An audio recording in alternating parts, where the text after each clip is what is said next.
Hi. I hope you had lunch. I think my food timing is all screwed up. Hi from Jurong again. Hi from the east side. Stefan, where are you? Are you on live yet? Hi, Fanny. Yes, coming in. Okay.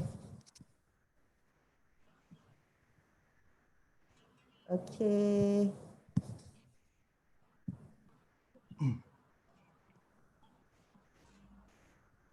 Okay, I think we're live on all platforms. Hi. Hello. Okay, I'm just checking.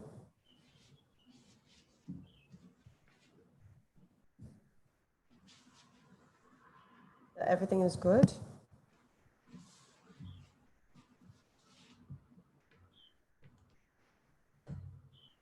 Oh dear, I don't know what's wrong with my YouTube.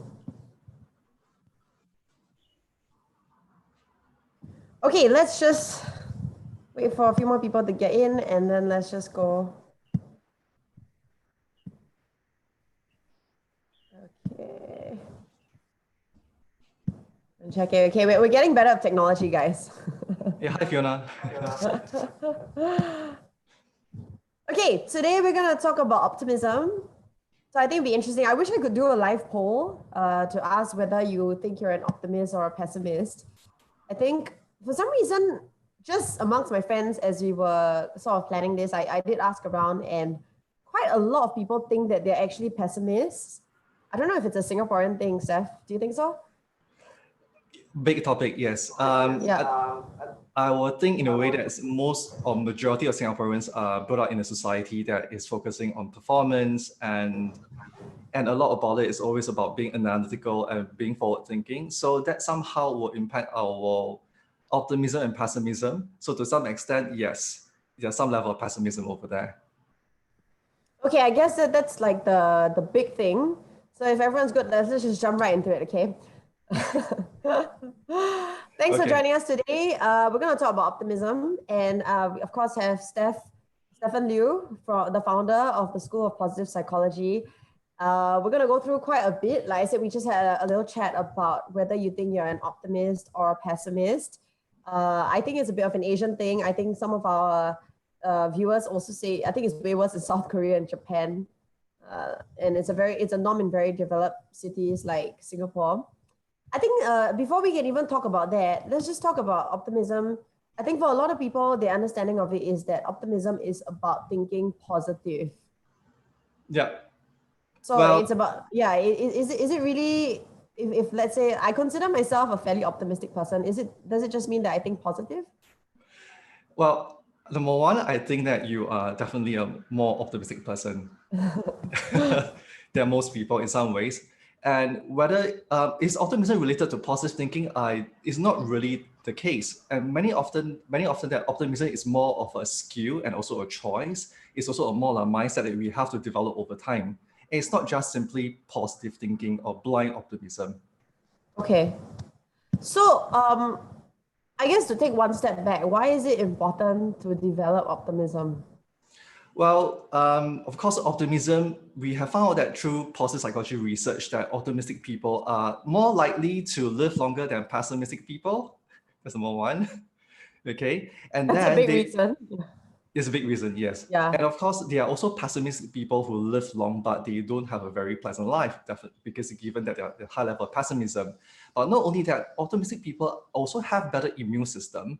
So they are testing that when they expose them to viruses, they are more likely to recover faster also. And even for careers, that optimistic people are much more successful, are likely get promotion faster. And we also did a research that optimistic people, let's say in some industries like sales, they earn more money than the pessimistic people. Excuse me. Wow, really? Okay, I think that one, just for the very achievement focused Singapore mindset, is a good reason to be optimistic. I guess for me, a big one is if optimists are known to be happier, I don't see why anyone wouldn't want more of that. Yeah, true. But at the same time, we are always being told that sometimes it's better not to be optimistic, because it's better to be pessimistic so that we will not be too caught up of things that is like to being too hopeful so that we will not get disappointed. Yeah, but Okay. so I think that it is good to have more optimism than pessimism. And coming back to what are some other advantages, optimistic people not just live longer, they are much more pro-social and they are likable and they have higher trust. They are much more courageous to try new things and they're also more hopeful. So all seem like good things to be, I guess. So okay, so some people, they see the glass as really half empty, and I've experienced this myself. Like it's the same situation, and a friend would see like really just see the half empty bits, and then some people would see the half full bits. So is it just that we are born that way? Like some people just, I guess, won the optimistic lottery. They just born more optimistic, or how does it work? Yes, you are absolutely right. If I can use myself as an example, that I am definitely I'm not born an optimist. I was born a pessimist. Okay, really? I Yes. don't feel that from you. Yeah, I was born a pessimist. So I was through nature and nurture, I was much more pessimistic. So to answer a question, yes, you play 50% of it's 50% indicator of how the way you've been born into. If let's say for example that your parents are all both optimistic, more likely Yeah. you 50% more optimistic. If let's say your dad or your mom is 50-50 each, then more likely you're stuck in the middle. Okay. And so is there any way, let's say I really have, like you sort of self-identify as being more pessimistic. Is there no hope then to be optimistic if you feel like you're already, born a bit more pessimistic? Well, pessimism and optimism are all habits of self-talk. How do we explain meaning and how do we relate to the world and how do we ask questions? I think in terms of how could we develop these skills, we could look at some of our thinking patterns, because if we can impact our thinking patterns, we could impact our emotions and also our well-being. And these skills can be learned. So for example, that I said that I was a pessimist and I'm not 100% optimist till today, but I have learned how to become much more strategic in my optimism so that I will not be too attached to negative outcomes in my lives. So these skill sets can be learned for everybody. So I read Martin Seligman's book, Learned Optimism. In fact, I read it 3 times. Just because I really was trying to understand optimism better. And I guess I feel like it's something that I wanted to be more of. And what I learned, the biggest takeaway from the book is that 50% of whether we are optimistic or not is actually controllable. Yeah, it is. I think since you have read the book 3 times, wow, it means that this topic is big to you, right? Well, Yeah. there are many ways to look at optimism, right? And one of the biggest impact of optimism is how do we explain things, which also means that how do we explain, which is our explanatory style. So the big part, what Martin Seligman was saying is that we have this, the first part is internal or external or me or not me. So if let's say, if you look at a pessimist, Yep. something bad happened to a pessimist, he or she may say that, well, oh, I suck, I'm so lousy, I'm not good enough. It could be in a relationship, it could be a workplace, I lost my job, this is so bad, I always lose my stuff, etc., etc. And this is a pessimist narrative. And Okay. but for the optimist would be saying another narrative is, this is not me. This is like, well, a lot of things are happening right now in the world, so I'm not the only one who's going through these bad things. And let's say, for example, COVID-19, if let's say I lost my job, it's not me, it's about many of us right now. So it's not about me, it's not me in terms of one explanatory style. Okay, so I think like to sum up as well, like structurally, right? So Okay. to be more optimistic, I guess there are 3 things that we can do, right? 3 ways of thinking, right? So what you're saying is the first way is to think that it's not me. There are other reasons for this, rather than think like, oh my gosh, like if I lost my job, it must be because I'm horrible. If I didn't get a place on like the school team, it must be because I'm a horrible player, right? So the first thing you're saying to watch, that we have to watch our thinking, is to remember that it's not me. It's not me, right? Yeah, it's Okay, not and then me. Yeah. okay, and the second one. Oh, the second one is more about whether do they assign the blame or the thought to one specific event or everything around them. So it will be, is it everything or not everything? So if let's say let's say I use myself as an example that I didn't do well in a certain task and I failed a test, for example. Yeah. If I have a thought of like, okay, you know, that I am a lousy student, I'm a lousy worker, I'm a lousy father, also a lousy friend, I'm lousy everything. So I start to spread meaning to everything in terms of my pessimism. And this Okay. is So the second thing that we should watch is, I guess, like the idea of pervasiveness, whether this bad event touches everything. So you may have lost your job, right? But then you can still see that certain areas in your life, like my friendships are still doing very well. I'm still, like, for example, very good at sports. Basically is an optimistic way of thinking is to remember that it's not everything that's going bad. It's just this one area. Yeah, you're exactly right. So the person can differentiate one versus everything. Okay. And the third area? Or the third area is more about whether is this going to happen now or happen forever, you know? So pessimistic people will think that this is a permanent thing. It applies to every situation for a long period of time. Let's say during this period, they may lose their jobs. They say that, well, there's no point for me to find a job because this is a long crisis. Yeah. Whereas an optimistic person said, maybe I should take this chance to learn something, to upgrade myself, to learn new skills. So maybe when the market is ready or the thing is better, I'm ready to take on the challenge. So I guess for me, right, so there are two ways. I mean, when I try to remember things like that, I actually remembered it by two ways, right? One is, because Singaporean, we like acronym. So from what I'm getting is 3 steps, 3 sort of thinking patterns that you might want to watch yourselves. And I use the acronym MEN because I'm a girl, right? So the first one is me versus not me, right? Is it me or not? The second is everything versus not everything. And the third one is now versus not now, right? Now versus forever, basically, right? So I think for me, that's how I kind of remember that. And I think that's something useful for anyone who's watching right now, to remember that every time or anytime you go through something bad, to go through these 3 steps and ask yourself, are you like thinking into pessimistic thinking? Is it really you? Is it really everything in your life that's bad? Is it really like this is something that is permanent forever now? Right. So I think that for me, learning that is really, really helpful. And I found that to be helpful as well. Oh, I love this acronym, MEN. I love men. Maybe you don't love men as much, but yes, I thought men was a good way to kind of sum it up. Yeah. Well, maybe it's also good indicators for men, right, to learn more about optimism. So it's much more stickier that way. Is it a gender specific thing that men or women are more optimistic? Well, I do not know about this. I don't think it's gender specific, but in my personal observation, I tend to see that men will are a little bit more pessimistic than women sometimes, but not all the time. Yeah. Okay, so I really like this. I mean, I came up with the acronym, so of course I like it. This MEN acronym. But I mean, I'm just gonna kind of play devil's advocate a bit and think about, so let's just say is in the case where I've lost my job. Okay, let's say the bad event that happened is I've lost my job.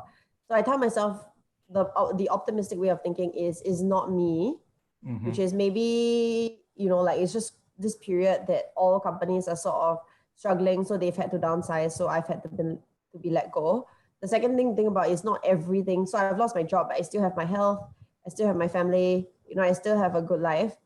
And the third one is to tell myself this is now. It's just something that's happening now, but it's not something that's going to be forever because I can get a new job, right? Yeah. So that's the optimistic way of thinking. The question though then is, how do I know that I'm not just being blindly optimistic? Like maybe I really suck at my job, you know, and maybe I was fired for a reason. So how do we know when we cross the line between being like optimistic thinking and just kind of being deluded? Well, great point over there, Jade. I think this is a common questions that we get, right? Is that are we being optimistic in a healthy level or being blindly, irrationally optimistic, like blinded optimism? I guess that there's this term called optimistic biasness or optimism biasness or positivity biasness that is the opposite of negativity biasness, whereby people pay attention to negative things all the time. This when we talk about positivity biasness, optimistic biasness, right? It's more about people who are also only wanting to pay attention to positive things to reinforce their ideas, like a self-fulfilling prophecy. And they also live in some sort of self-denial. So they'll ignore negative things. And Okay. that is also, that is a part of irrational optimist or blinded optimist. Let me go back to the part about optimism or being an optimist. Many people ask this question, what's the difference between an optimist and a pessimist, right? Yeah. The optimist is also a realist like a pessimist, but the optimist is that they are able to look at a lot of information and look at and pay attention to relevant negative information, but they note them, but they still choose to focus on the positive side of things. Yeah. So what that really means is that an optimist still pay attention to negative events, but they do not dwell on it. Okay, so I think one of our viewers has asked, why still have the pessimistic side? I think it's a fine line then, like between being overly optimistic and being like a realist, right? So I think we do, I wouldn't say there's a pessimistic side, but the reality of the situation is like, to use my example again, is I lost my job and then really ask myself like, why? Right, and to pay attention to maybe I could have done better in this area so that I learn from it and I'm better in, let's say, my next job. Yeah, talking about jobs, right? I would like to jump in and share this this thing about pessimism and optimism, right? Yeah. There's one type of optimism is known as strategic optimism, which means that and there's another type of pessimism that is known as defensive pessimism, also aka perfectionism. Okay. Okay, so in short, I'll call it as strategic optimist and also perfectionist. And I think many people will identify with the word perfectionist, right? Yes. And these group of people, they are high performers in school, in teams, in many aspects of performance, and you want them. But the problem is that for a perfectionistic person, right, it is of defensive pessimists, they will think of 100 ways or 100 events that will go wrong before a project. Or, yeah, or even in a relationship, they think, what are the 100 things that will go wrong? And they will set themselves, they will work towards it to make sure that this doesn't happen. So is that good? Well, in terms of performance, they are good, they're high performers. But the bad thing about it is that when they are worrying and thinking and planning of the future, they will spew a lot of negativity and anxiety and dread and worry to other people around them. Okay, so it helps with being high performing, but it's not a happy way to live, lah. Is that what you're saying? Yeah, it's not really. It's not a very happy way to live. Yeah. So they tend to live in their head more, and but of course it's also part of the defense mechanism because they are building themselves away from failure. So if let's say if failure really happens to them, which is very rarely because they overplan everything, they are able to adapt quicker also. So it's part of the defense mechanism. So is that, I mean, Fani is also asking, but isn't that a good thing? Because I'm a little confused as well. So is that a good thing or not a good thing? Okay, so it is a good thing for performance, but once it spills into your relationship, into your working relationship and causing unpleasantness and tension and negative emotions to other people, then that is not a very good thing. So would you say it's good to be then a pessimist at work or like, in an area where you have to perform like sports and then try to be a pessimist / perfectionist there, and it's better to be an optimist in other areas of your life? Is that even possible? Well, it is a little bit challenging, but once they have the awareness that they are such a person, then they are able to compartmentalize how they behave or how they are like in the different parts of their relationships. Okay. Yeah. Okay. So I guess we should be a bit wary about being overly optimistic at work, but it's better to do that, I guess, especially when it comes to areas like relationships. Is that what you're saying? Yeah. A quick note, let's say not about relationship, just about work, right? Like for example, that if you want a perfectionistic person working in security or working at the airport, because if an optimist, right, they will not more likely say, okay, fine, I trust you, I want to check your bag. I think that's why I'm not working at the airport or in security. Yeah, okay, that makes sense. So it like specific to certain jobs, it's actually good to be slightly more perfectionist or pessimistic almost, right? Yes. Yeah. Okay. So coming back to strategic optimist, which is also about relationship and work, right? Strategic optimist is also a high performer. They think about all the outcomes, but the thing is that they will do their best and they will not think, they will let nature take its course.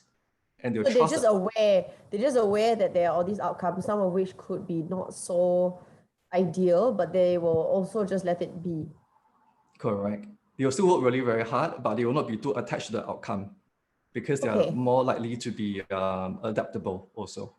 So I guess that's the best way to be then, right? A strategic optimist. Yeah, we can build towards it. So we all can build towards these skills towards being a strategic optimist. We can. Okay. Well, I guess the question then remains is, so if let's say I feel like I'm a really pessimistic person. I mean, okay, so we understand it's good to not be overly optimistic, but overall the research and everything has shown that optimistic people are happier and more resilient, right? So and to me, the ultimate goal in life is to be happy. I think for everyone as well. So if we want to try to increase optimism, because before we discussed how 50% of whatever we're born with, 50% of the optimism level we are born with, the other 50% we can control. So from a positive psychology perspective, what are the things that we can do to increase our level of optimism? Can we do anything at all? Well, of course, there is many different sort of activities we can do. I think Okay. let me share with you a few here. I think Okay. one big one is called three good things. There is a shorter version and a longer version. Okay. The shorter version would be immediately right now, take a piece of paper and note down three positive events that have happened to you today. Small ones. Like maybe you woke up for breakfast that you really like, you get to savor the weather, you get to listen to a few music that you like, or spend good time with your loved ones. Three good things. And the longer one is that, right, also take a piece of paper and recall your entire life and recall three main great events that you have done yourself, you have done really well in the past, that you have a great achievement, somebody have congratulated you, or something that you really can go back and positively savor these three good things. So you're saying that these three good things, there's like the short term, which I think I read somewhere that it should be within like the 24 hours of your life, right? I mean, so it's like for example, today, like I had a good workout, I had a good breakfast, and I had a good lunch, right? So that's something like quite immediate. And the other thing is three good things that I have done in my life, like bigger achievements. Yeah. So that's one of. So how often should we be doing this? Like if I want to increase my overall optimism, like every day? Yeah. I think the short version, you can do it almost every day, but after a while you get a bit bored, so you can try different techniques also, right? Yeah. Okay. What are the other techniques? One of my favorite ones is called your best possible self. So take a piece of Okay. paper and visualize and write down that how will you look like or be like if you're in your best possible self. For example, this is the year 2020. How about in the year 2030 and 2040? If you have done everything that you could, you become the best version of yourself, how would it look like? Right? And then when you go to that the space or place, look at the things that you're doing, the people you're with, and imagine all the feelings that you will have, the sense of accomplishment, the sense of positive emotions, the happiness. Then you look back to today. What do you need to do to get there? Okay, So and that is an exercise in optimism. yeah, it also build your strength. It also build that, you have the ability to, control your outcome, which is the 50%. Everything is in your hands, and it's all possible. Okay, well, I thought that sounded more like a very much more fun way of goal setting. I mean, the way that you put it across, like that sounds like a fun sort of way to set goals.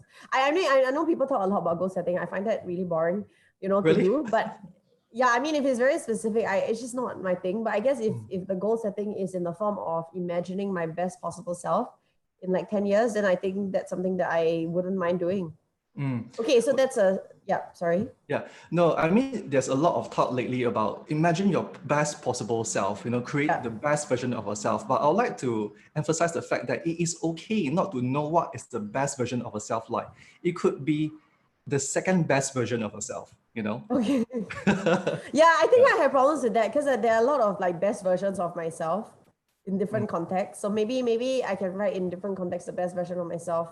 And you're right, it doesn't have to be like the best, but the second best version is good as well. Yeah. Okay, sorry.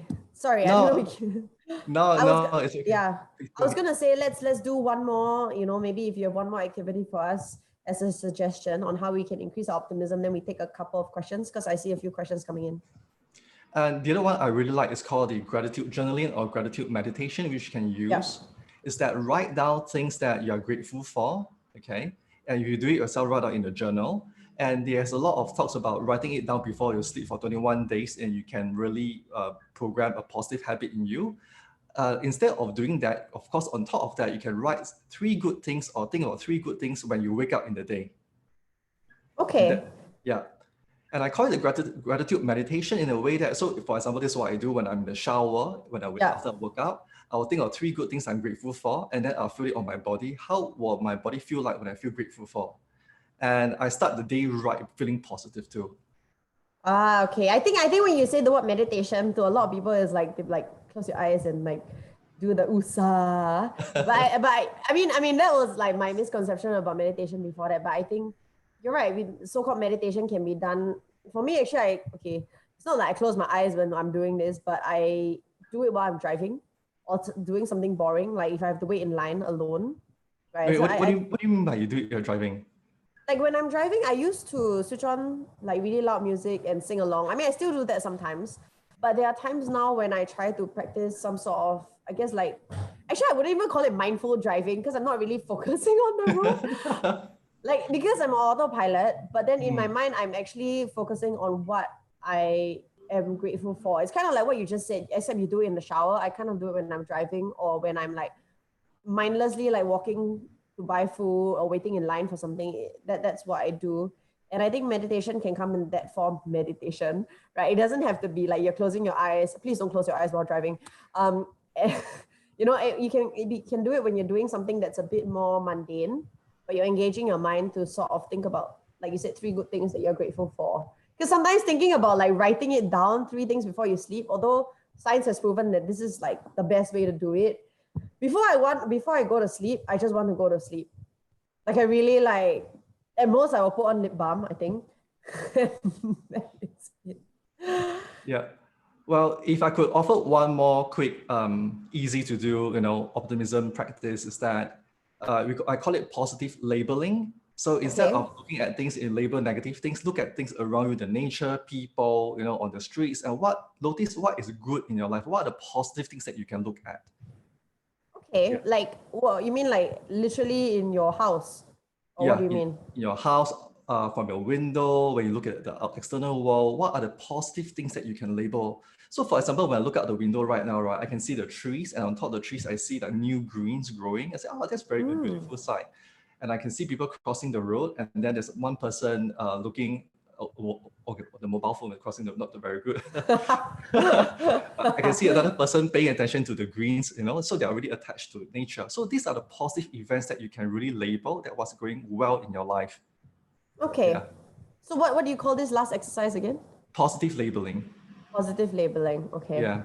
Yeah, I must try to remember these words. I have not tried this one, but I think I've unconsciously done it. Like when I see a beautiful sunset, I will go and appreciate it. Right. So I think, does that count as positive labeling? Yeah. Yeah. Okay. It is. Okay. Noticing what's good. Yeah. Noticing what's good. Yeah, actually I like that. I think I should call it noticing what's good. It's easier to remember than positive labeling. Okay, thank you, Stephen, for sharing with us these 4 things that we can do. We're going to take a few questions before we say bye. So someone asked, would you say optimism is linked to someone's personality? Actually, that's a really good question.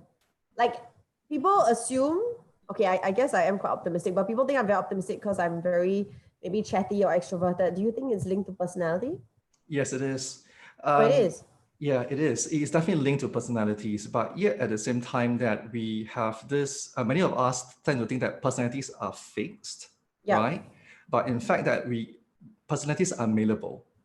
Personality is not fixed? It's not fixed, it can be changed, but it takes a longer time to change. Okay. Yeah. So of course, we need to look at different sort of conditions. Maybe they make the effort to change themselves, to improve themselves, or maybe there's an external event like a trauma happened and they are forced to learn resilience to become more hopeful. Okay. And so personality, yes, can be changed over time, but not take a longer period of time, at least maybe 2 years. Okay, so optimism is linked to personality. But I guess if you start doing some of the activities or interventions that Stefan has suggested, that could definitely help, right? Someone else asked then, is your level of optimism linked to your emotions? Yeah, the level of optimism linked to emotions. Okay, let me try to understand the question. Or is it trying to ask that is optimism linked to our emotions? Yeah, I think the question is optimism linked to our emotions? Yeah, we have both positive emotions and negative emotions, and we need both, right? So, to answer the question, if when we have a good or positive explanatory style, definitely you will more likely to experience positive emotions like hope and gratitude and love and and peacefulness and many others. So it's linked. Okay. Final question. So are all humans pessimistic? Would you say that all humans are pessimistic?